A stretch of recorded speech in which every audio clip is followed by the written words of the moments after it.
प्रभुଙ୍କର ସ୍ତୁତି କରୁଛି। ଦାଉଦ ସନ୍ତାନ ଯୀଶୁଙ୍କ ବିଜୟ ଯାତ୍ରା ହଉଛି।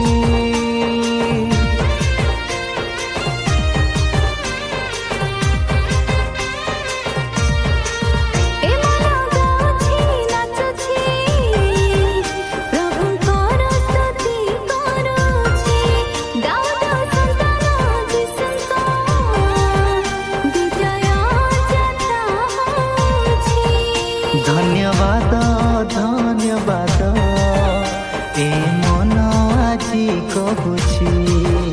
धन्यवाद धन्यवाद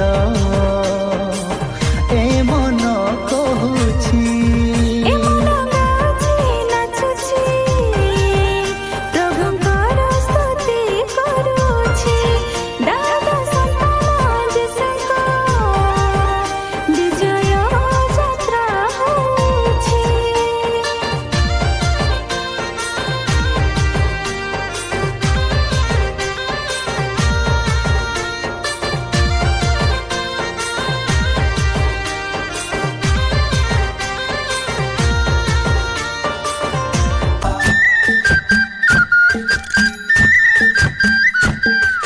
കണ്ടൊരു നാൾ മുതൽ കൺമണി നീ എൻ്റെ നെഞ്ചിലായി കേറിയില്ലേ.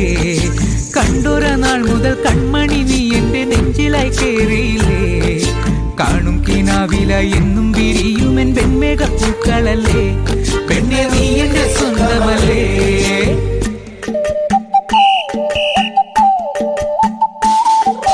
ചന്ദനഗന്ധം തഴുകിടുമ്പോഴെല്ലാം നിൻവരവായിരുന്നു.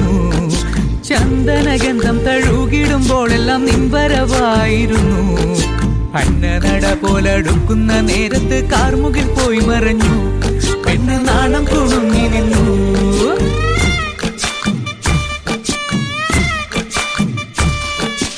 ആടണ കണ്ടാലും പാടണ കണ്ടാലും കാണാൻ അഴകുള്ള പെണ്ണിവള.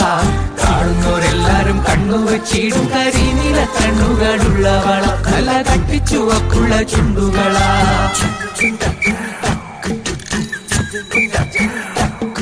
നുണക്കുഴി പുഞ്ചിരിയാലെ നീ നോക്കിയാൽ ഉള്ളിൽ കോടി കയറും. നുണക്കുഴി പുഞ്ചിരിയാലെ നീ നോക്കിയാൽ ഉള്ളിൽ കോടി കയറും. പൂരപ്പേരും പറ കൊട്ടിക്കയറുമ്പോൾ വർണ്ണങ്ങൾ പാറി വീണു. മേലെ താരകം മിന്നി നിന്നു.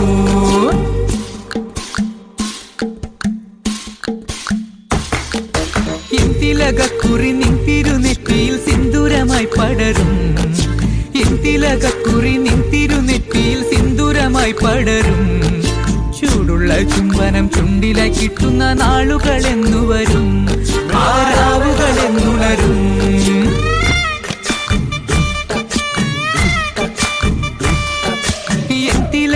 കുറി നിന്തിരുനെറ്റിയിൽ സിന്ദൂരമായി പടരും കാണുന്നവരെല്ലാരും കണ്ണു വെച്ചിടും കരിനീല കണ്ണുകളുള്ളവള കല്ല കത്തിച്ചു അപ്പുള്ള ചുണ്ടുകളാ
पतंग जुड़ी जुड़ी जाए उड़ी उड़ी जाए उड़ी उड़ी जाए दिल की पतंग देखो उड़ी उड़ी जाए दो दिल उड़े ऊंचे आसमानों में जुड़े दो दिल उड़े ऊंचे आसमानों में जुड़े उड़ी उड़ी जाए उड़ी उड़ी जाए दिल की पतंग देखो उड़ी उड़ी जाए ये जो पतंग है तेरे ही संग है तेरी ही ओर देख मुड़ी मुड़ी जाए दो दिल उड़े ऊंचे आसमानों में जुड़े दो दिल उड़े ऊंचे आसमान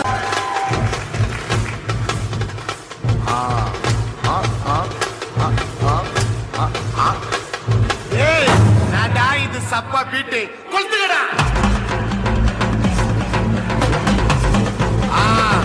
மஜாபா இதா ஏய் இடியா வாடா பாத்தி கம்மி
எடுத்துக்கே போய்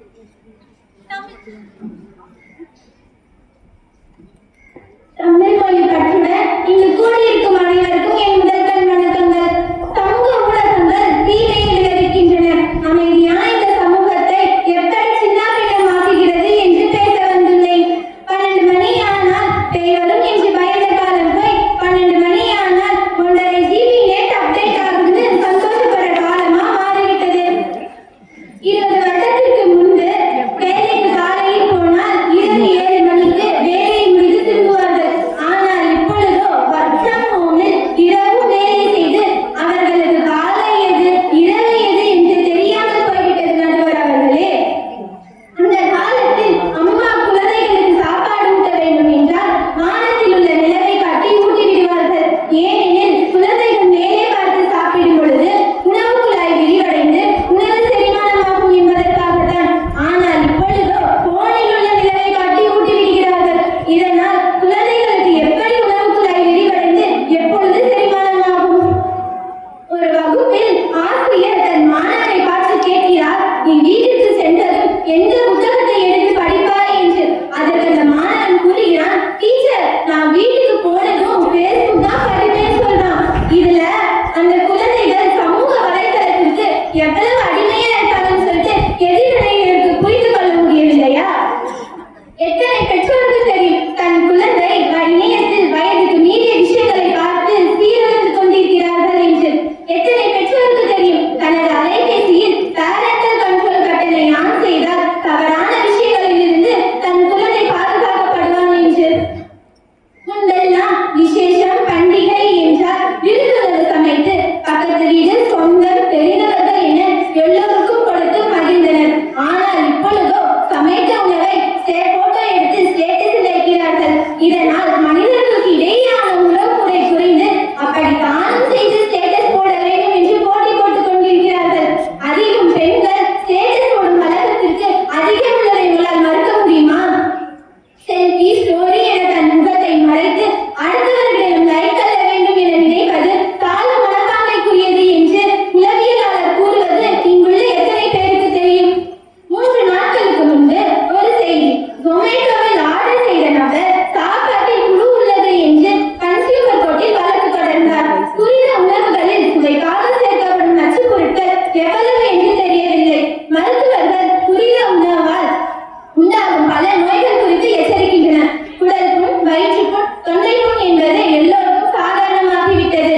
ஸ்விக்கி, ஜொமேட்டோ போன்ற செயலிகள் மூலம் பரிமாறப்படும் உணவுகள் எப்படி சமைக்கப்பட்டது, ஆர்டர் செய்த உணவில் என்ன சேர்க்கப்பட்டது, ஆர்டர் செய்த உணவகம் தூய்மையானதா என்று ஒரு விவரமும் தெரியாமல் பொறியில் சிக்கிய எலியாக இருக்கிறோம் என்பதை தெரிந்து கொள்ள வேண்டும்.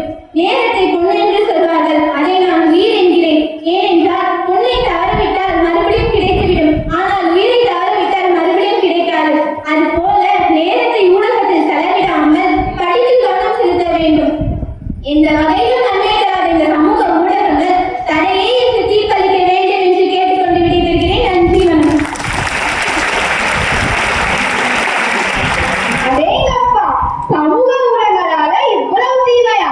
இதற்கு சரியான பதிலடி கொடுக்க வராங்க எதிரணி தொழில் ஸ்வேதா. தமிழின் ஒளிதான் உயிரின் இசை. அருமை தமிழுக்கும் இங்கு கூடியிருக்கும் அனைவருக்கும் என் முன்னாள் முதற்கண் வணக்கத்தை தெரிவித்துக் கொண்டு என் வாதத்தை தொடங்குகிறேன். நான் பேச எடுத்துக்கொண்டுள்ள தலைப்பு சமூக ஊடகங்கள் மாணவர்களுக்கு துணையே என்று. நம் அனைவருக்கும் ரீல்ஸ் செய்யும் பிரபலங்களை பற்றியெல்லாம் தெரிகிறது. கர்நாடகாவில் முத்துலிங்கம் என்ற எழுத்தாளர் இருக்கிறார். யாருக்காவது தெரியுமா? அவர் பாரதார் பல்கலைக்கழகத்தில் இருக்கைகள் அமைப்பதற்காக முகநூல் வாயிலாக கட்சரி அஞ்சலி வழியாக இன்றைக்கு ஒரு பெரிய முன்னெடுப்பை எடுத்துள்ளார். கடை கடை என்று பேச தெரிந்த உங்களுக்கு தமிழுக்காக 4000 பேர் தொகை கொடுத்து இருக்கைகள் அமைத்தது தெரியவில்லையா? சமூக ஊடகம் இல்லாத போது ஒரு சாதாரண இளைஞன் ஒரு பிரச்சனைக்கு விடை காண வேண்டுமெனில் 10 வருடம் போராட வேண்டியிருந்தது. ஆனால் இன்று அவன் ஒரு வீடியோவை பதிவிட்டாலே போதும், அப்பிரச்சனை உலக அரங்கில் பேசப்பட்டு உடனடியாக விடை கிடைத்தது. மனிதன் எப்போதுமே தொடர்பை தேடியவர். முன்பு தீக்குழம்பை சுற்றி அமர்ந்தான், பிறகு வானொலி கேட்க அமர்ந்தான். இன்று சமூக ஊடகத்தின் மூலம் உலகமே அவனுடைய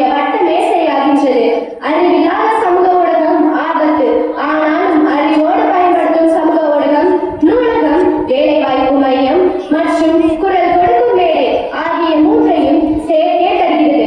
நம் சென்னையில சீதா என்கின்ற ஒரு பெண் இருக்கா. அவள் அம்மா கொரோனாவால பாதிக்கப்பட்டு இருந்துட்டாங்க. காரணம் ஆக்சிஜன் தட்டுப்பாடு. அவள் என் அம்மா இறந்து விட்டார் என்று சொல்லி அப்படியே விடவில்லை. அவள் வைத்திருக்கும் ஆட்டோவில் ஆக்சிஜன் சிலிண்டரை வாங்கி நிரப்பி யாரெல்லாம் உயிருக்கு ஆபத்தான நிலையில் ஆக்சிஜன் தட்டுப்பாட்டோடு இருக்கின்றார்களோ உங்களுக்கு நான் உதவுகிறேன் என்று சமூக ஊடகத்தின் வாயிலாக அடுத்தவர்களுக்கு ஒரு உதவியை வழங்க வேண்டும் என்று சொன்னால் சமூக ஊடகம் நன்மையே செய்கிறது என்று நான் அடித்து கூறுவேன்.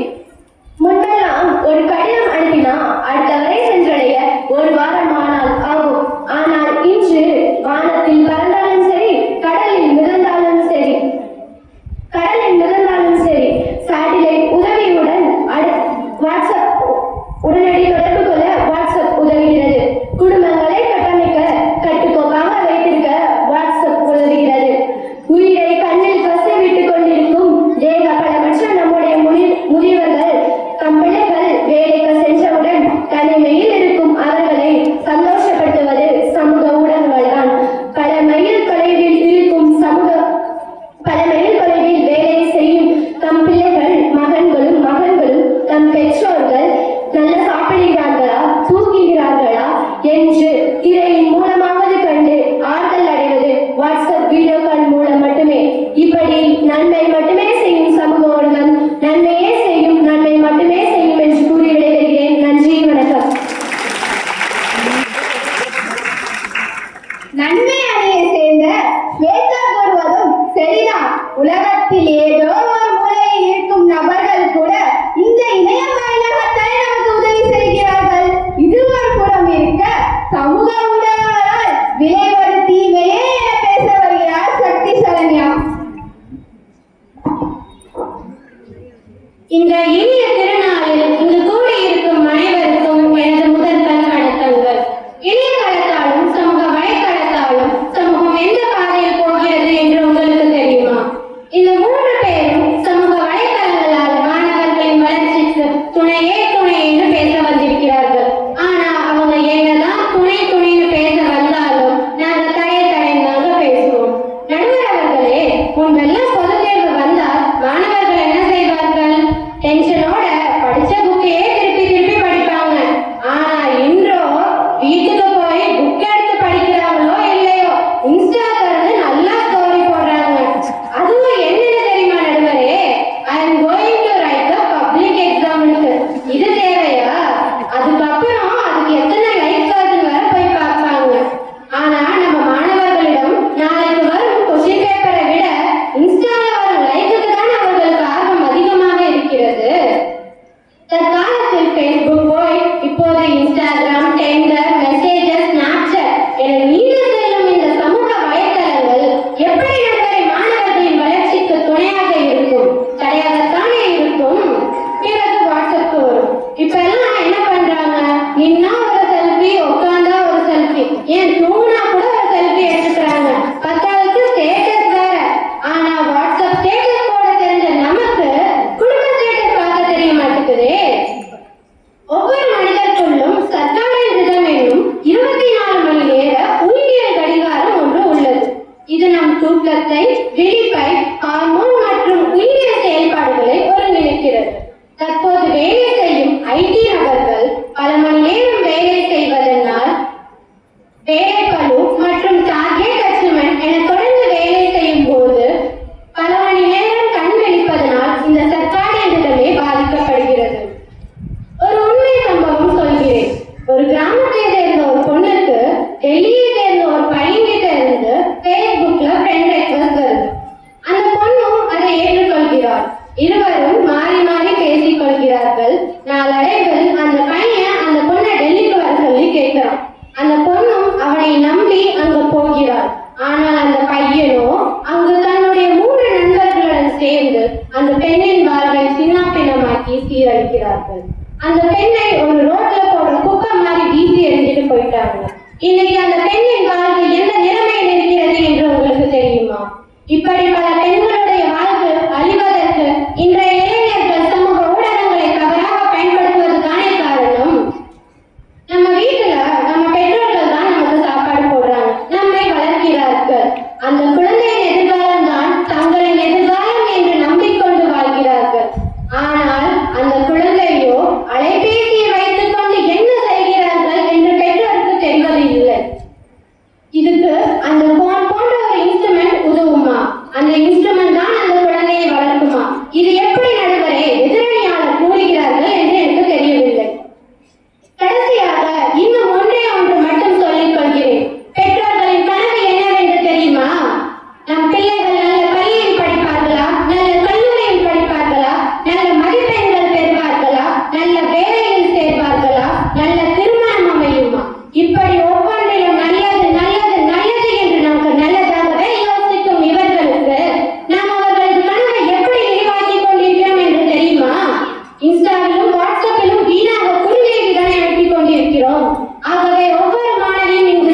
நன்மை பற்றி பேசிய எதிரணியை யோசிக்க வைக்கும் அளவிற்கு பேச வராங்க தீமை அணியை சேர்ந்த ராகவி.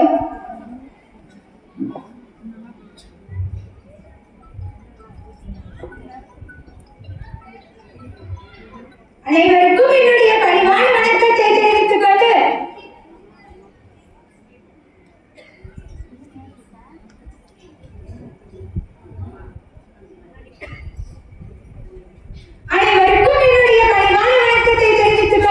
என்னுடைய தலைப்பை தொடங்குகின்றேன். அம்மா, அப்பா, பாட்டி, தாத்தா, சித்தப்பா, சித்தி என்ற உறவுமுறைகளை கொண்ட நபர்கள் நம்மை சுற்றி இருந்த காலமெல்லாம் போய் இப்பொழுது அந்த உறவுமுறைகளை கொண்ட நம்பர்கள் மட்டும்தான் நம் அலைபேசியில் இருக்கிறது. பொம்மைகளை கூட மனிதனாக எண்ணி விளையாடிய காலமெல்லாம் போய் இப்பொழுது மனிதனை கூட பொம்மையை போல சித்தரிக்கும் பப்ஜி, ஃப்ரீ ஃபயர் போன்ற ஆன்லைன் விளையாட்டுகள் நம்முடைய குழந்தைகளினுடைய மனதை பாதித்து அவர்களை தற்கொலைக்கே தூண்டியது என்பதை நாம் மறந்துவிட முடியாது.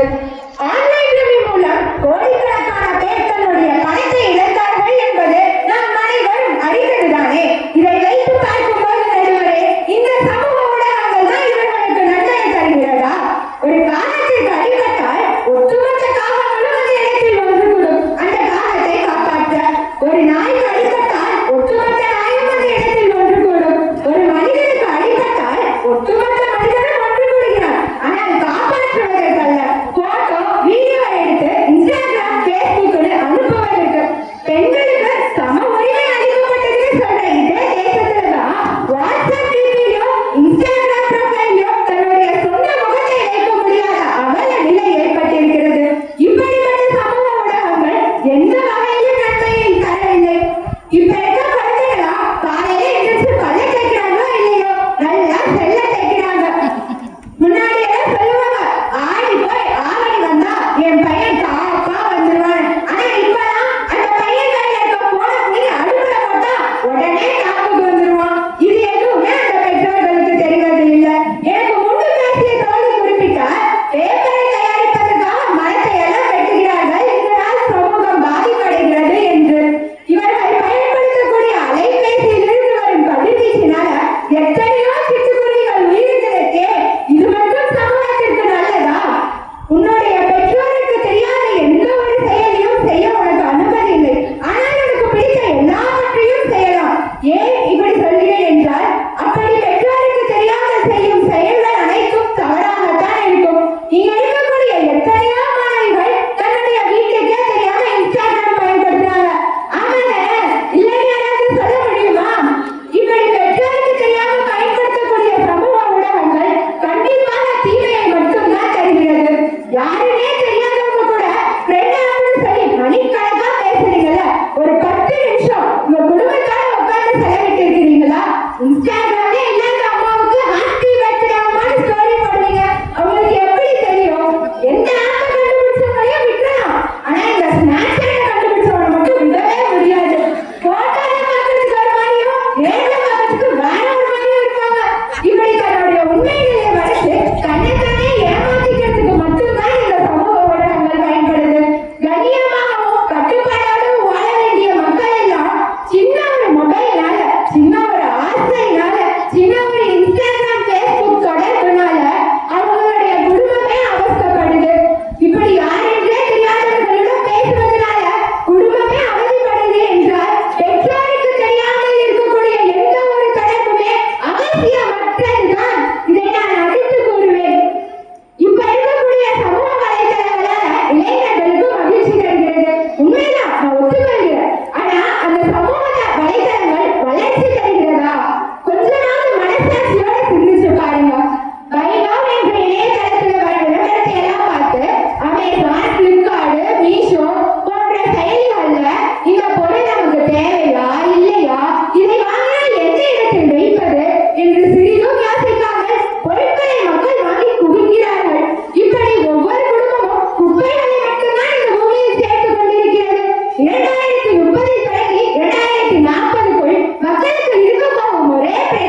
நன்மை தரும் வகையிலும் சமூக ஊடகங்கள் பயன்படுகிறது என்று பேச வருகிறார் மனோபிரபா. அனைவருக்கும் என் நெஞ்சார்ந்த வணக்கங்கள்.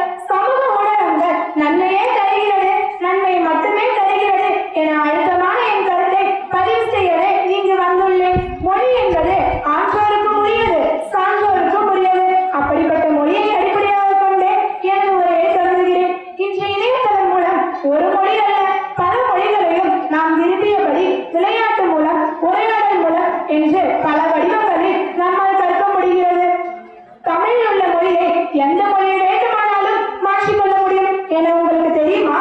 ஆம் நடுவர்களே, நம் செல்போனில் டிரான்ஸ்லேட் என்ற செயலில் நீங்கள் டைப் செய்தீர்கள் என்றால் ஜப்பான் மொழியில் கூட மொழிபெயர்த்துவிடும். இதனால் நீங்கள் எந்த நாட்டிற்கு வேண்டுமானாலும் பயமின்றி சுற்றுலா சென்று வர முடியும். ஜப்பான் மொழியை மட்டுமல்ல, உலகில் உள்ள பல மொழிகளையும் என் கைபேசியில் பேசும் நடுவர்களே, இதை நாம் உட்கார்ந்து கற்க வேண்டும் என்ற அவசியம் இல்லையே. இப்போது கூறுங்கள், செல்போன் எப்போதும் நம்முடன் இருப்பது நல்லதா கெட்டதா என்று. நல்லதே என ஆணித்தரமாக நான் கூறுகிறேன். திருவள்ளுவர் கொண்டு அழகாக சொல்லியுள்ளார், அறிவினை என்ப உணவோ கருவியால் காலம் வளர்ந்து செய்யும். எந்தெந்த காலத்தில் எந்தெந்த கருவி உள்ளதோ அதை கொண்டே நீ வெற்றி பெறுவாயாக என்று கூறுகிறார். என் அன்பு தோழிகளே, ஒன்று கூறுகிறேன், நன்றாக கேட்டுக்கொள்ளுங்கள். தானாக தவறை உணராத எவரையும் நாமாக திருத்திவிட முடியாது. ஒருவன் தொலைபேசி பயன்படுத்துவதால் தான் தவறு செய்கிறான் என்று கூறினால் அது தவறு. ஏனென்றால் அவன் தவறு செய்வதற்கு இதுவும் ஒரு கருவியாகத்தான் இயங்குகிறதே தவிர இது மட்டுமல்ல. தொழில்நுட்பம் எல்லாம் இங்கு தவறானதாக இல்லை, அதை பயன்படுத்துவோர்தான் இங்கு தவறாக இருக்கின்றனர்.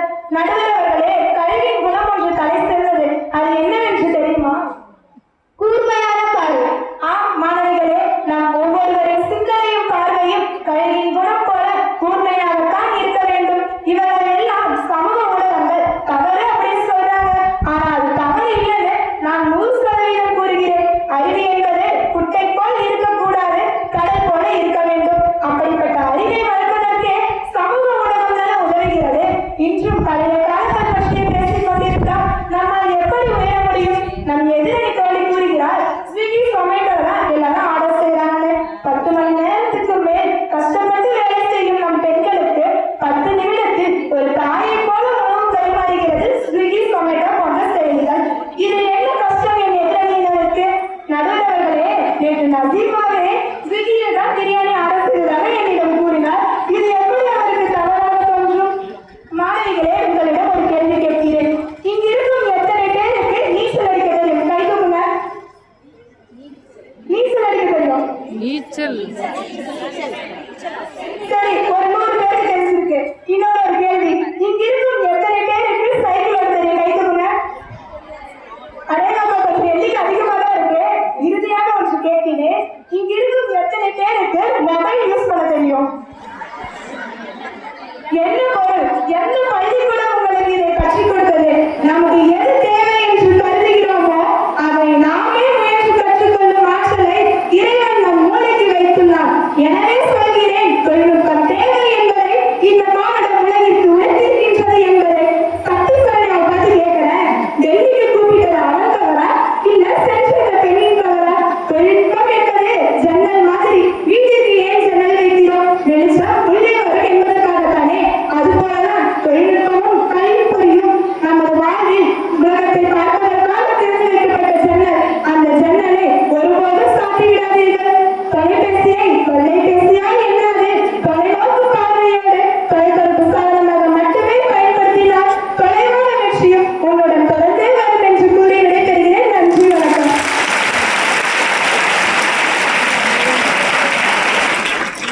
எதிராளி தீமை என்று கூறினாலும் அளவாய் பயன்படுத்தினால் அதுவும் நன்மைக்கே என்று கூறிய என் தோழி மனோபிரபாவிற்கு நன்றி. இப்பொழுது 2 அணிகளுமே தங்கள் சிந்தனை ஓட்டத்தை நம் முன் பகிர்ந்திருக்கிறார்கள். ஒவ்வொருமே 6 பேருமே ஒருவருக்குள் விஞ்சிக் கொடுத்திருக்கின்ற இந்த விவாதத்திற்கு முன் எது நல்லது எது கெட்டது என்று நம் சிந்தனையை குழம்பி போயிருக்கிறது. துணை என்று பேசக்கூடிய கட்சி பேசும்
நன்மைகளும் அறிவும் எத்திசை தனினும் யாவரை தனினும் அதை கொண்டு வாழ்வது நல்லது என பாரதி கூறுவது போல பிள்ளைகளே நன்மையும் அறிவும் எத்திசையிலிருந்து வந்தாலும் சரி அதை நாம் ஏற்றுக்கொள்ள வேண்டும்.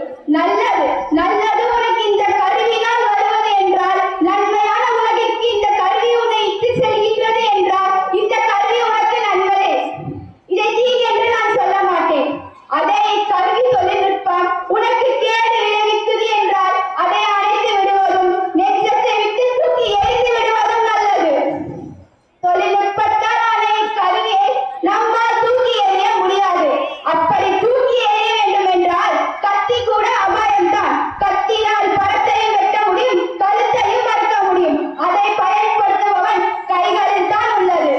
எனவே எம் மாணவிகள் சமூக ஊடகங்களும் வலைத்தளங்களும் நன்மைக்கே பயன்படுத்த வேண்டும் என்று 3 முறை அல்ல, 5 முறை அல்ல, 30 முறையும் இறைவனடி வேண்டி இச்சமூக ஊடகங்களும் வலைத்தளங்களும் மாணவர்களுக்கு நன்மையே தருகிறது என்று தீர்ப்பை அளித்து எங்கள் பட்டிமன்றத்தை நிறைவு செய்கிறோம்.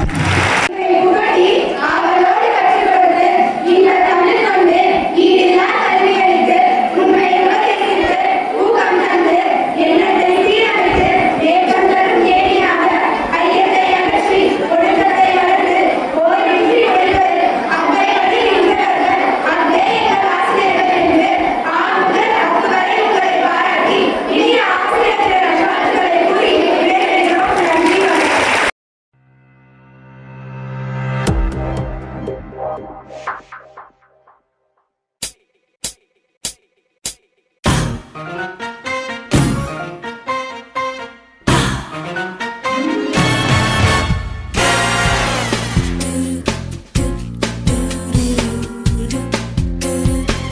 When marimba rhythms start to play, dance with me, make me sway. Like a lazy ocean hugs the shore, hold me close, sway me more. Like a flower bending in the breeze, bend with me, sway with ease. When we dance you have a way with me, stay with me, sway with me. Other dancers may be on the floor, yeah, but my eyes will see only you. Only you have that magic technique. When we sway, I go weak. I can hear the sound of violins long before it begins. Make me thrill as only you know how. Sway me smooth, sway me now. Yeah, more. Sway me, make me, thrill me, hold me, bend me, ease me. You have a way with me.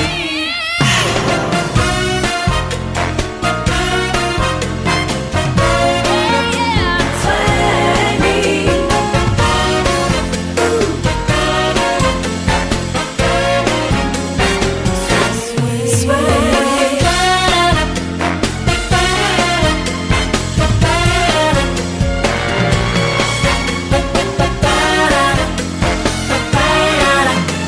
me.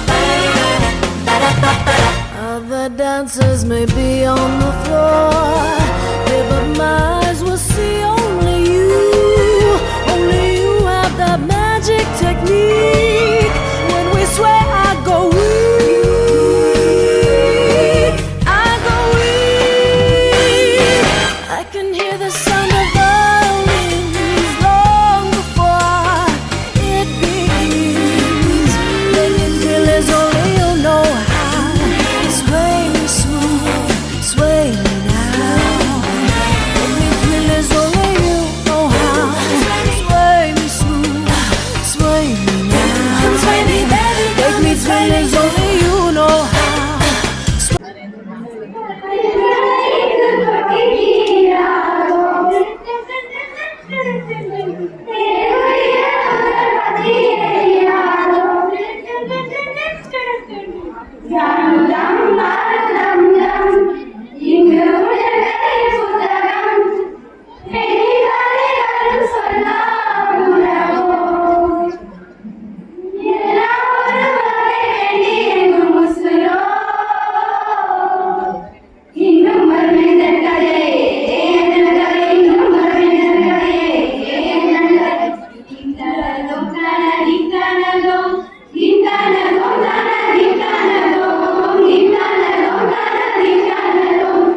சிக்கிறமே கொஞ்சம் கொஞ்சம் திரும்பி போகிறமே கெஞ்சிரமே கிட்ட வந்து கெஞ்சிரமே உங்க கிட்ட கெஞ்சிரமே உங்க அன்பு நடந்து போகிறமே லே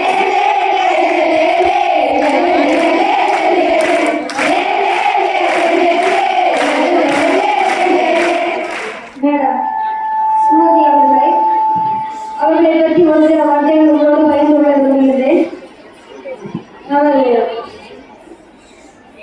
நமது விழா தலைவர் நமது இந்த விழாவிற்கு சிறப்பு வைத்துக் கொண்டிருக்கின்ற சீஃப் அவங்களை பற்றி உங்களுக்கு தெரியுமா? நமக்கும் கேள்விகள் வந்திருக்காங்க தெரியுமா?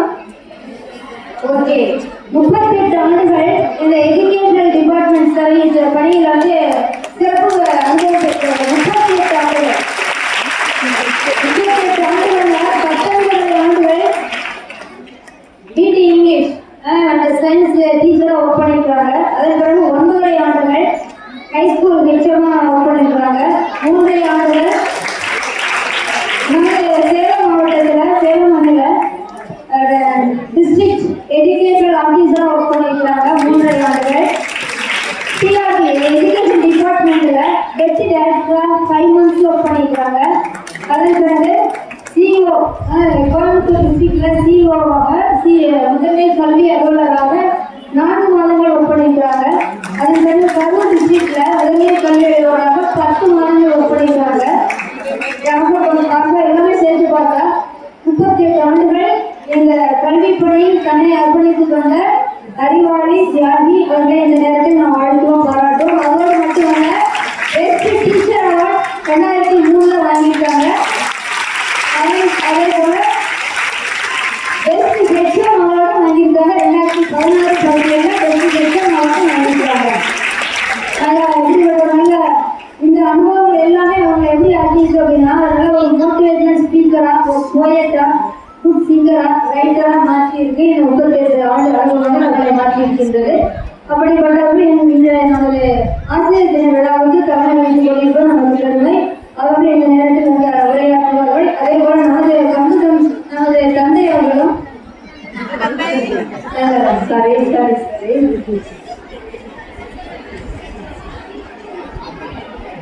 நமது ஃபாதர் ஆல்பர்ட் ராசா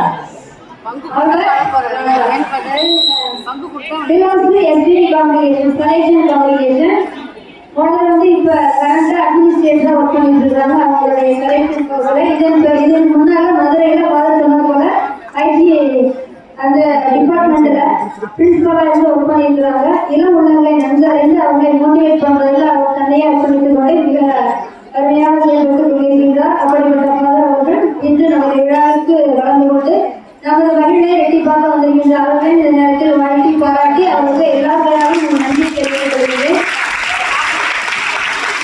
இந்த விழாவில் தலைமை வைத்துக் கொண்டிருக்கும் நமது மேடம் அவர்களுக்கும் சுமதி மேடம் அவர்களுக்கும் நன்றி தெரிவித்துக் கொள்கிறேன். மேலும் மாணவ செல்வங்களே, உங்களுக்கு நன்றாக தெரியும் உலகில் 2 புனிதமான இடங்கள். ஒன்று வெரி குட், இன்னொன்று சூப்பர். நான் எதுவுமே சொல்ல நீங்களே எல்லாமே சொல்லிட்டீங்க.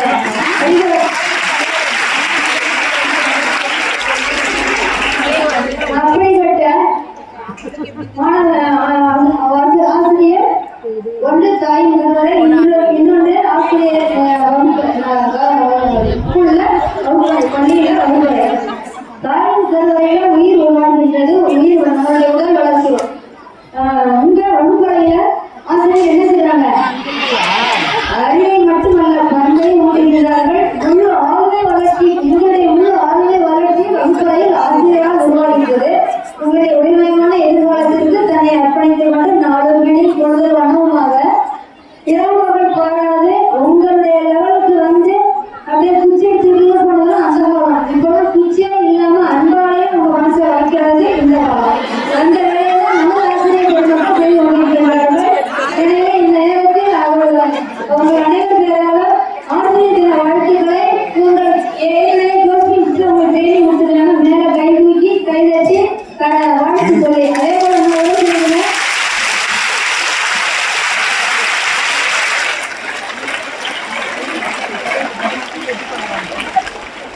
மேலும் கண்ணுக்கு கண்ணாகவும் வானத்து வண்டாகவும் மல்லிகை பூ செண்டாகவும் மறிக்குழந்து வாசமாகவும் மலர்ந்த முகத்துடன் அமர்ந்திருக்கின்ற மாணவர் தங்கங்களே,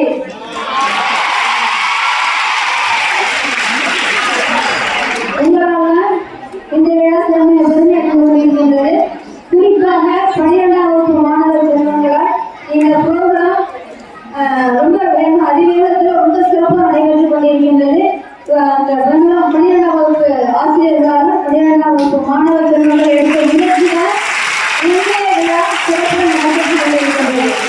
அதே போல 11ஆம் வகுப்பு மாணவர் செல்வங்களும் 11ஆம் வகுப்பு ஆசிரியர்களும் எடுத்த முயற்சியில் இன்று நாம் அருள்மழையை அதிகமாக பெற்றுக்கொண்டோம். எனவே அவர்களுக்கு இந்த நேரத்தில் நன்றியை அன்போடு தெரிவித்துக் கொள்கின்றேன். நம்முடைய திருவழிபாட்டை நன்றாக இயக்குவது எதுனா சிறப்பு சேர்ப்பது கீபோர்டு மியூசிஷியன். அந்த மியூசிஷியன் யாருன்னு உங்களுக்கு நல்லாவே தெரியும். நாங்கள் பள்ளியில சிஸ்டர் ஜார்ஜ் அவர்கள் தலைமையில் மாணவ செல்வங்கள் அழகாக பாடி இளைஞர் பிறந்தார்கள், நம்மையும் பிறந்தார்கள். அவர்களுக்கு மனமார்ந்த நன்றிகள். மேலும் இங்க ஒளி சரிபணி செய்து அப்பப்போ எது வந்தாலும் ரொம்ப கீழாக இருந்து செய்து கொண்டே இருக்கின்ற ராஜா அவர்களுக்கும் அலுவலக அன்பர்களுக்கும் மற்றும் இந்த விழா சிறப்பாக நடைபெற உதவிய அனைத்து உள்ளங்களுக்கும் எனது நெஞ்சார்ந்த இறைவன் நிறைந்த நன்றியை தெரிவித்துக் கொள்கின்றேன். இந்த விழாவிற்கு சிஸ்டர் பேபி உதவி தலைமை ஆசிரியை அவர்கள் முயற்சித்திருக்கின்றார்கள், தயாரித்திருக்கின்றார்கள். அவர்களுக்கும் அனைவராக நன்றியை தெரிவித்துக் கொள்கின்றேன். ஸ்டேஜ் டெக்கரேஷன்லேருந்து எல்லாமே ரொம்ப சூப்பரா எல்லாமே மாணவர்களும் ஆசிரியர்களும் இணைந்து செய்திருக்கின்றீர்கள். எனவே அனைவருக்கும் எனது மனமார்ந்த நன்றிகள். குறிப்பா பட்டிமன்றம் எது நமது கண்ணுக்கு சில ப்ரோக்ராம்ஸ் விருந்தளித்துக் கொண்டிருக்கிறது. அதே போல நம்மளுடைய மைண்டுக்கு மனசுக்கு இந்த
மற்றும் அவருடன் அவரது குறிப்புகளை எடுத்துரைக்க சில முக்கிய தமிழர்களும் கல்வி புரிந்துள்ளனர்.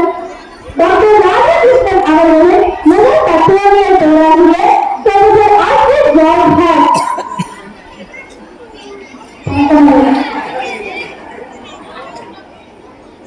நம் இந்திய நாட்டின் முதல் பிரதமர் பண்டிட் ஜவஹர்லால் நேரு அவர்கள்.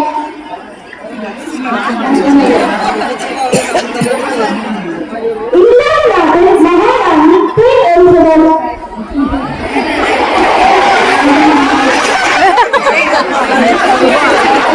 டாக்டர் ராதாகிருஷ்ணன் அவர்களின் நெருங்கிய நண்பர் ஜெயலலிதா தாத்தா.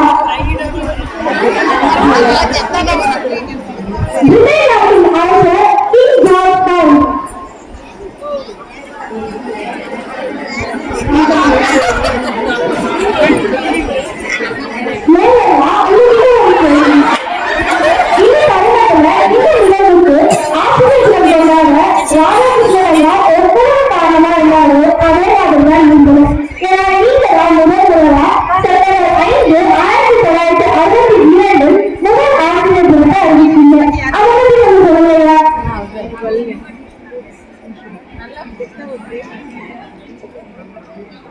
அன்பு குழந்தைகளே, உங்கள் ஆசிரியர்களுக்கு ஆசிரியரின் நல்வாழ்த்துக்களை கூறிக்கொள்கிறேன். மிகுந்த மகிழ்ச்சி. நிச்சயமாக நான் மட்டும் காரணமல்ல, நாங்கள் டாக்டர் ராதாகிருஷ்ணன் அவர்களுடைய பிறந்தநாளை சிறப்பாக கொண்டாட கடந்து ஆரம்பிக்கும் போது ஒரு மனிதனை சிறப்பிக்கும் வகையில் இல்லாமல் ஆசிரியர் தொழிலை பெருமைப்படுத்தும் விதமாக ஆசிரியர் தினமாக கொண்டாட வேண்டும் என உறுதியாக கூறிவிட்டார். நன்றிகையா. பிரபுதையா, நீங்க சொல்லுங்க, உங்களுடைய மாணவரா ராதாகிருஷ்ணனையா இருந்தப்போ அவர்களால் பல சுவாரஸ்யமான நிகழ்வுகள் நடந்துள்ளதையா? அதுல ஏதாவது ஒரு விஷயத்தை எங்களோட பகிர்ந்து சொல்லுங்கயா. அவர் ஆசிரியர் பணியை மட்டும் பெருசாக நியமிக்கல, அதற்கும் மேலாக இந்தியாவையும் இந்திய கலாச்சாரத்தையும் வெகுவாக மதித்தாரு.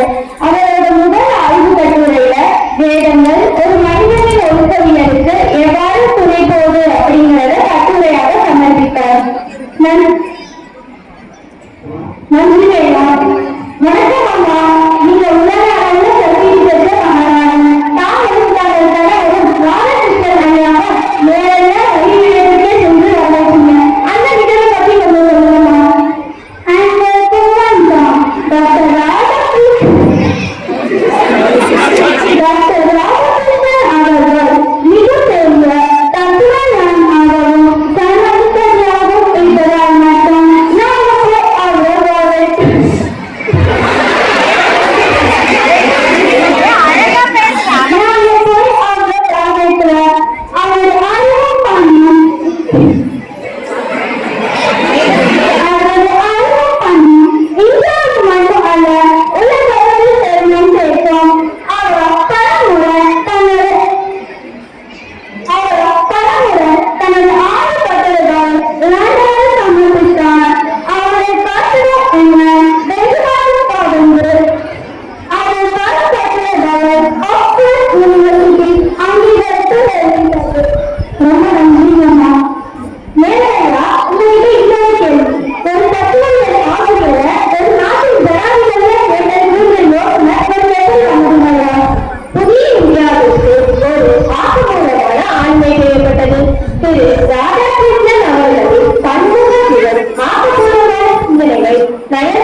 நன்றி. நன்றிங்கய்யா.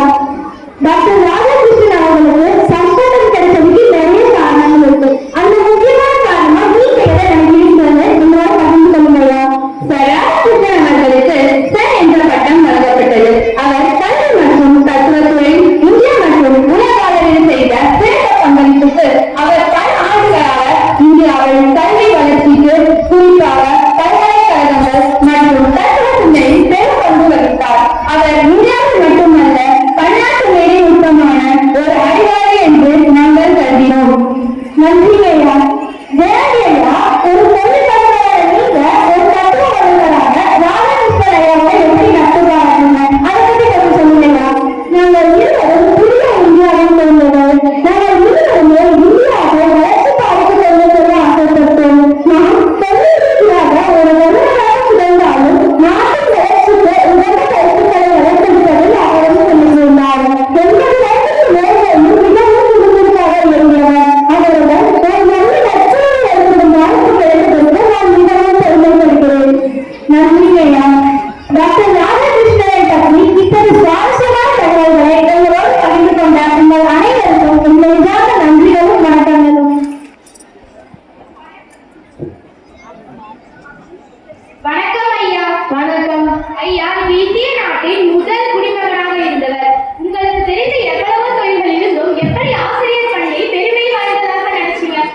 என் காலத்துல பலர் கல்வியை வெறும் வேலைக்கான ஒரு கருவியாக தான் பார்த்தாங்க. ஆனா கல்வி ஒரு மனிதனோட மனதையும் ஆளுமையும் வளர்க்கும் சக்தி. ஒரு நல்ல ஆசிரியர் நூற்றுக்கணக்கான மாணவர்கள் வாழ்க்கையை மாற்றக்கூடியவங்க. நன்றி ஐயா. வணக்கம் ஐயா. வணக்கம். நீங்க உலக அளவுல தத்துவ ஞானியாக புகழ் பெற்றவர். இனிவரும் காலத்திலே புகழ் பெற்றவர். இந்த காலத்திலேயும் தத்துவம் மக்களுக்கு பயன்படுமா? தத்துவம் என்பது வெறும் புத்தகங்கள் அல்ல, அது வாழ்வின் கலை. அத்வைத வேதாந்தம் நாம் எல்லோரும் ஒரே ஆத்மாவின் வெளிப்பாடுகள் என்பதை உணர்த்துகிறது. இதை புரிந்து கொண்டால் சண்டை, வேறுபாடு, வன்முறையெல்லாம் குறைஞ்சி சமாதானம் நிலவும். நன்றி ஐயா.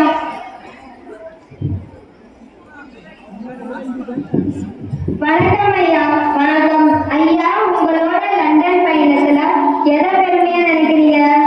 நான் ஒரு குடியரசுத் தலைவரா பங்கேற்றதில்ல, அங்கும் நான் ஒரு மாணவனா தான் இருந்தேன். அவர்களோட தொழில்நுட்பமும் வளர்ச்சியும் என்னை பிரமிக்க வைத்தது. அங்கு லண்டன் அருங்காட்சியகத்தை திறந்து வைக்கும் வாய்ப்பும் கிடைத்தது.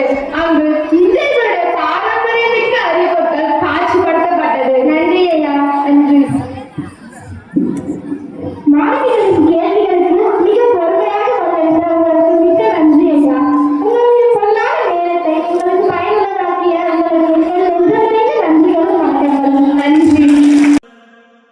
ತಿಂದಾದೀನುಂದು ತಗದಿಂದೋಂ ತಿಂದಿಯುಂ ತೊಂದನದಿಂದಾದೀನುಂದು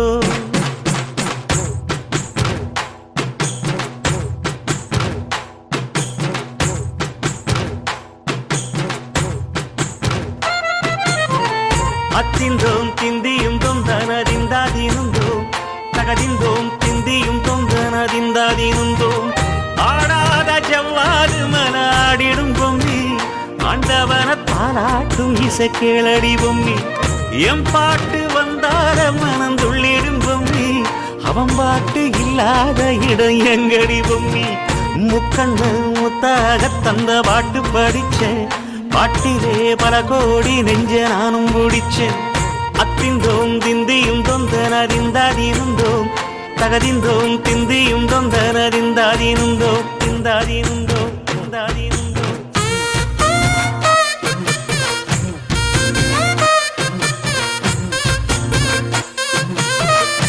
பொம்மி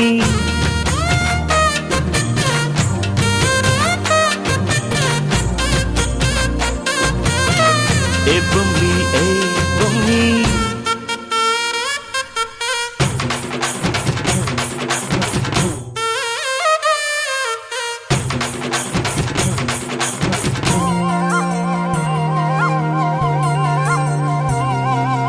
வட்ட வட்ட முட்டுகளை தட்ட தட்ட வந்ததம்மா நதி காத்து ஓ நதி காத்து மொட்டு மொட்டு மெல்ல மெல்ல மெட்டு மெட்டு கட்டுதம்மா சுதி பார்த்து சுதி பார்த்து ஆட வைக்கணும் பாட்டு சும்மா செய்ய வைக்கணும் பாட்டு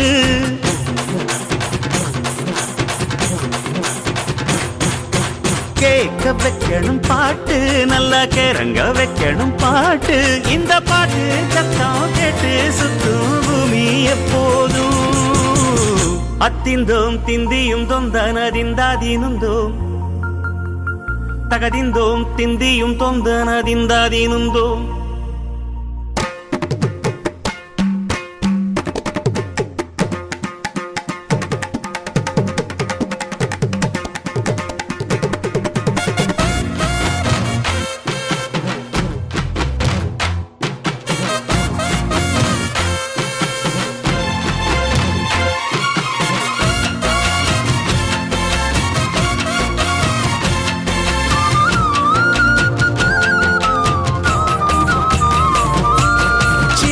சின்ன தொட்டில் கட்டி அம்மா சொல்லும் மாறிதாரோ இசைதானே இசைதானே ஆறு மனமே யாரு இங்க அனைத்தும் அறிந்ததாரு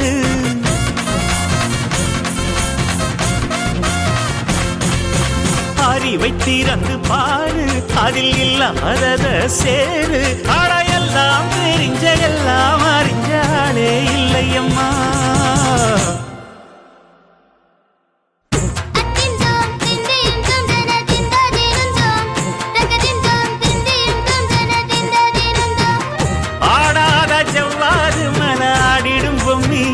ஆண்டவன பாராட்டும் இசை கேளடி பொம்மி என் பாட்டு வந்தாலே மனம் துள்ளிடும் பொம்மி அவன் பாட்டு இல்லாத இட எங்கடி பொம்மி முக்கண்ணு முத்தாக தந்த பாட்டு படிச்சேன் பாட்டிலே பல கோடி நெஞ்ச நானும் பிடிச்சேன் அத்திந்தோம் திந்தியும் தொந்தனறிந்தாதீனுந்தோம் சகதிந்தோம் திந்தியும் தொந்தனறிந்தாதீனுந்தோம்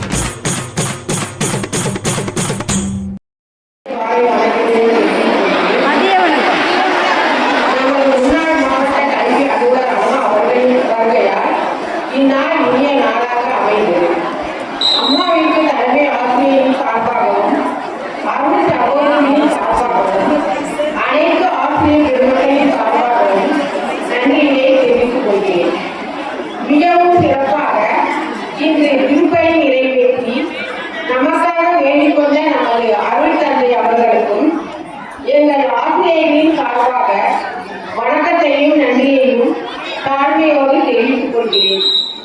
ஆசிரியர்களை என்றும் எல்லா விதத்திலும் அன்புடனும் வாசத்துடனும் வழிநடத்தி கொண்டிருக்கும் நமது மதிப்பிற்கும் மரியாதைக்கும் உரிய தலைமை ஆசிரியர் அவர்களுக்கும் அனைத்து ஆசிரியர்களின் சார்பாக நன்றியை தெரிவித்துக் கொள்கிறேன்.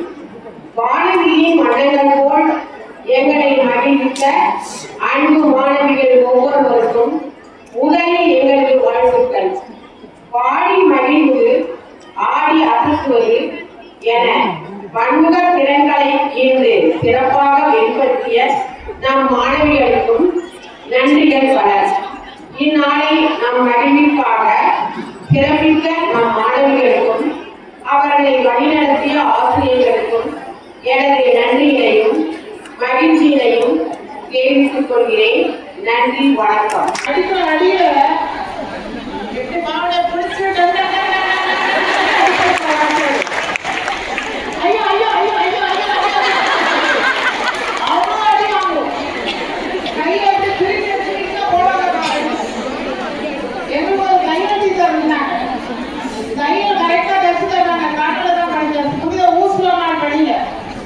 என்ன பண்ணுவாங்க தெரியுமா? தையல் கொஞ்சம் காணப்பட்ட ஊசி எடுத்துட்டு மரத்தை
சுட்டிக்காட்டி இந்த பாதையில் செல்ல வேண்டும், இவ்வாறு வாழ வேண்டும், நன்றாக படித்தால் எதிர்காலத்தில் நன்றாக இருப்பாய் என்று நமக்கு சுட்டிக்காட்டுகிற ஆசிரியர் பெருமக்களை எப்போது தெய்வங்களாக நினைத்து நாம் வாழ ஆரம்பிக்கிறோமோ, அந்த வழிகாட்டுதலை சரியாக கேட்க ஆரம்பிக்கிறோமோ, அப்போதே நம்முடைய வாழ்வை நாம் வெற்றி கண்டுவோம். உண்மைதானே இல்லையா? ஆசிரியர்கள் சொல்லக்கூடிய நல்லவற்றை கேட்டு நடக்கிற மாணவர்கள் என்றுமே வாழ்க்கையில் சோடை போனதில்லை என்பதை ஞாபகத்தில் வைத்துக் கொள்ள வேண்டும். ஒரு டீச்சர் ஒரு அடி தந்தா வாங்கிக்கலாம், ஒரு கிலோ தந்தா வாங்கிக்கலாம். வீட்டுல அப்பா அம்மா முதுக எப்படி மொத்த போடுறாங்க, யார்கிட்ட கம்ப்ளைண்ட் பண்றீங்க? ஏன் டீச்சர்ஸ் அப்பா அம்மாவை நினைக்க கூடாதா? நினைக்கலாமா இல்லையா? தவறுகளை திருத்தி வழிநடத்துபவர்கள் ஆசிரியர்கள் என்று நாம் மனதில் எப்போது ஏற்றுக்கொள்கிறோமோ அப்போது நம்ம வாழ்க்கையில எந்த ஒரு தவறும் நடக்காது. தவறு என்பது தவறி செய்வது, தப்பு என்பது தெரிந்து செய்வது. தவறு செய்தவன் திரும்ப பார்க்கணும், தப்பு செய்தவன் வருந்தியாகணும். என்ன பாக்குது? நல்ல பிள்ளைகளா இருக்கிறீங்க. நான் சேலத்துலதான் ஒரு ஸ்கூல்ல போயிட்டு இந்த பாட்டை பாடினேன். இந்த பாட்டினுடைய இந்த 4 லைன்ல தான் பாடினேன். யாருக்காவது இந்த பாட்டு தெரியுமா? அது பாய்ஸ் ஸ்கூல். ஒரு பையன் கூட நல்ல பிள்ளைகளை நம்பின்னு சொல்லல. தெரியுமா? அப்படின்னா அப்ப நான் சொன்னேன், நான் ஒரு பாட்டு உங்களுக்கு பாடுறேன்டா, ஏதாவது தெரியுமா பாருங்க. ஒரு பாட்டை பாடுறேன். அண்டகாக்கா கொண்டக்காரி அப்படின்னு ஒன்ன பையன்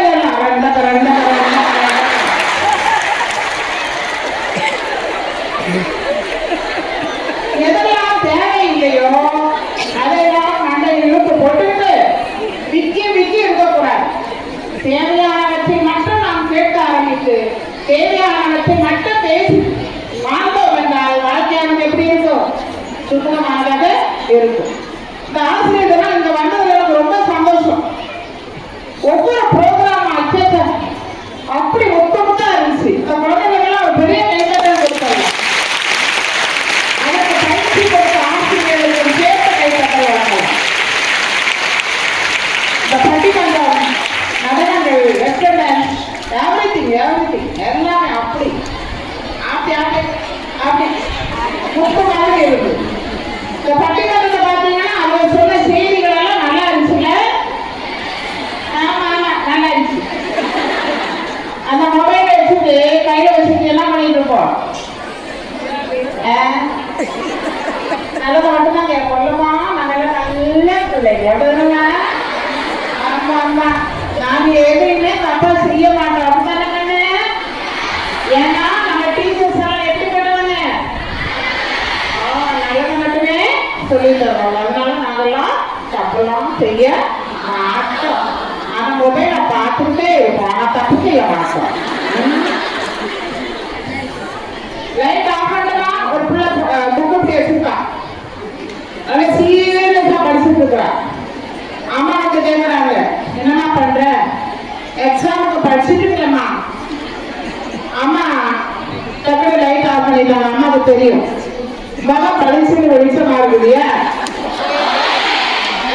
புக்குக்குள்ளார என்ன இருக்குது?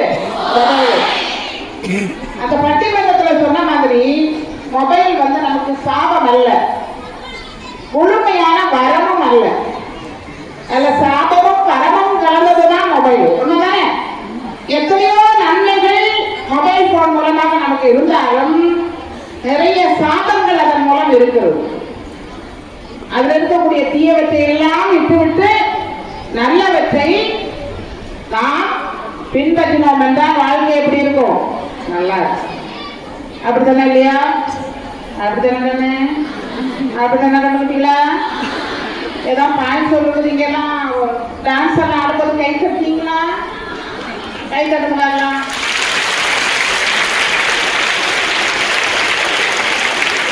எப்படி கை தட்டணும்?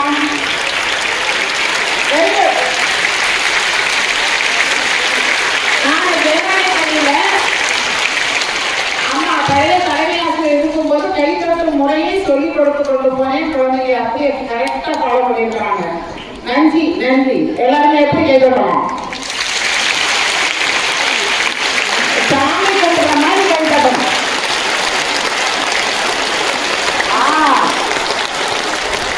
ஏன் சாமி கும்பிடுற மாதிரி கேட்கணும்? சாமி ஓடி வருவாருன்னா நம்ம கடமை ஒழுங்கா செய்யலைன்னா எந்த சாமியும் ஓடி வராது.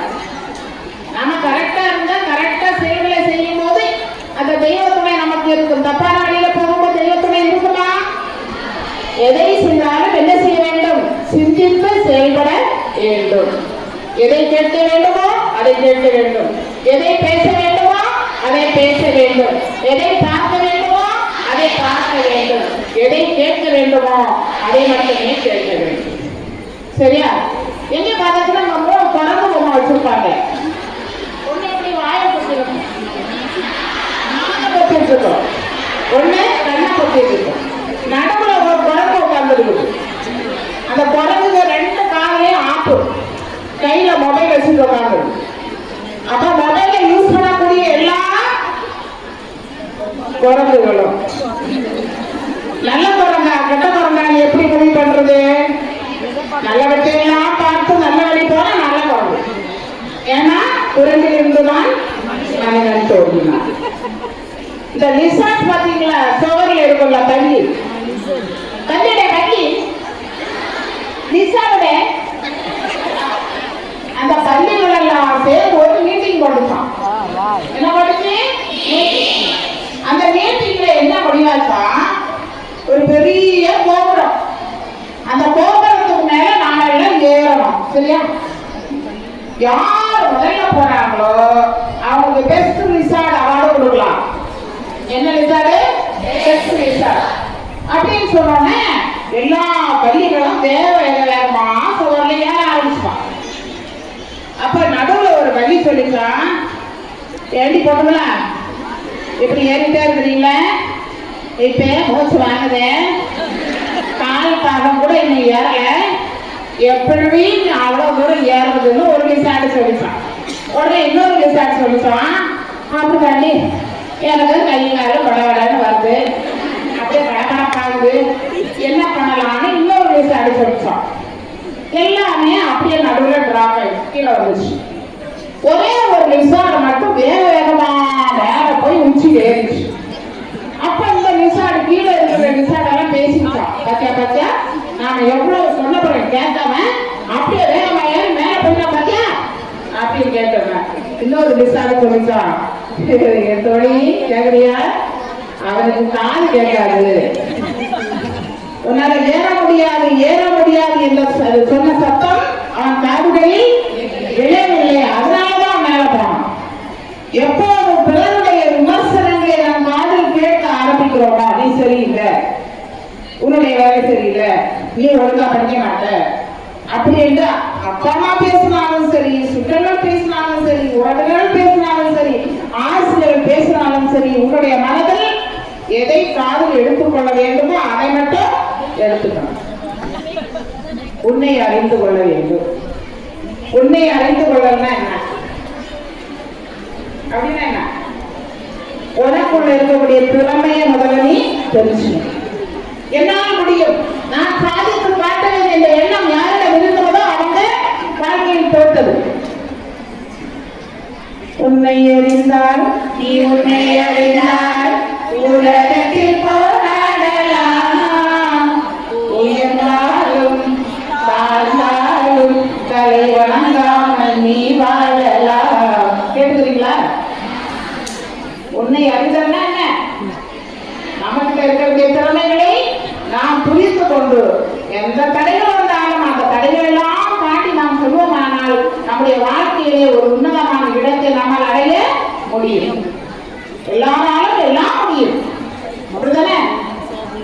ஆப்பிரிக்காவில் மைலோ ஒரு கதை சொல்ல போறேன், கதையிலிருந்து கேள்வி கேட்பேன்.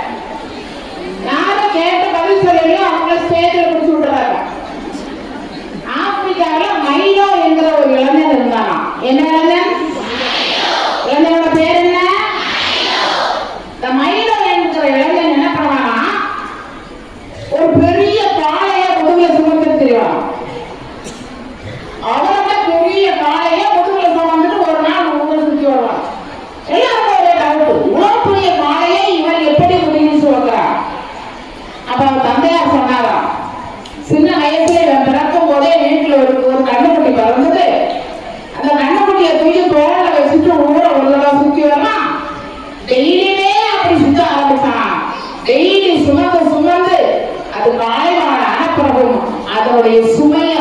சுவையாக தெரியவில்லை.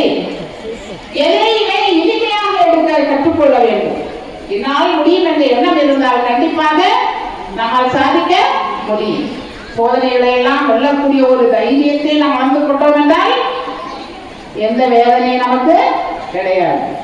எந்த காரணம் கொண்டு என்ன செய்யக்கூடாது? இந்த மொபைல் போன்ல வரக்கூடிய தேவையற்றவற்றை எல்லாம் பார்த்து நம்முடைய திறமைகளை நாம் என்ன செய்து விடக்கூடாது, அடகு வைத்து விட கூடாது. அப்துல் கலாம் சொல்றார், அழகை பற்றி கனவு காணாதீர்கள், உங்கள் அழகை பற்றி கனவு காணாதீர்கள், அழகு உங்கள் கடமையை பாழாக்கும், அழகு உங்கள் கடமையை பாழாக்கும், உங்கள் கடமையை பற்றி கனவு காணுங்கள், அது ஒரு வாழ்வை அழகாக்கும். என் அழகா சொன்னார் பாரு அப்துல் கலாம். ஒரு கை தட்டக்கூடிய கை தட்டுறதுக்கு எப்பெல்லாம் சான்ஸ் கிடையாது அப்பெல்லாம் கை தட்டணும். ஓகேவா? தவறு செய்யாத மனிதன் போல உலகத்துல இல்லை. Our mistakes increases our experience. நம்முடைய தவறுகள் நம்ம அனுபவங்களை அதிகரிக்கணும். Our experiences decreases our mistakes. If you learn from your mistakes, then others will learn from your success. If you learn from your mistakes, others will learn from your success. புரியுதா? தவறுகள் அனுபவங்களை அதிகரிக்கும். அனுபவங்களை அதிகரித்தால் தவறுகள் குறைக்கும். உங்கள் தவறுகளை நீங்கள் குறைத்துக் கொண்டீர்கள் என்றால் அந்த தவறுகள் உங்களுக்கு என்ன செய்யும்? வாழ்வதற்கான வெற்றியை காட்டும். What's your thoughts? It becomes your words. நிறைய பேச முடியல. காரணம் என்ன தெரியுமா? நிறைய இருக்கு நமக்கு கணக்கு. டைம் சரியில்லை. ஏன் காலம் பார்த்து பேசாதவங்க மனசு இல்லைன்னு சொல்றாங்க. 4 பேர் எனக்கு பிடிக்க ஆரம்பிச்சிட்டாங்க. மணி 1 நிமிஷம் ஆகுது. வேற பசிக்குது. ஒருத்தவங்க பாடுறா, அம்மா பசிக்குது, தாயே பசிக்குது, ஒரு பீச்சு போடுறோம்மா, கொஞ்சம் சாப்பிட இருக்குதம்மா, இன்னும் ஒரு போக்கான் இருக்குதுமா, அதுக்காக காத்து இருக்கோம், கொஞ்சம் பேச்ச வளர்த்தீங்கன்னா நாங்கள் கொஞ்சம் ஆரோக்கியா இருப்போம். சூழ்நிலையில டைம் எப்படி குறைஞ்ச வரைக்கும் ஒரு 10 மணிலேருந்து 12 மணி வரையாவது எனக்கு தூங்கணும்.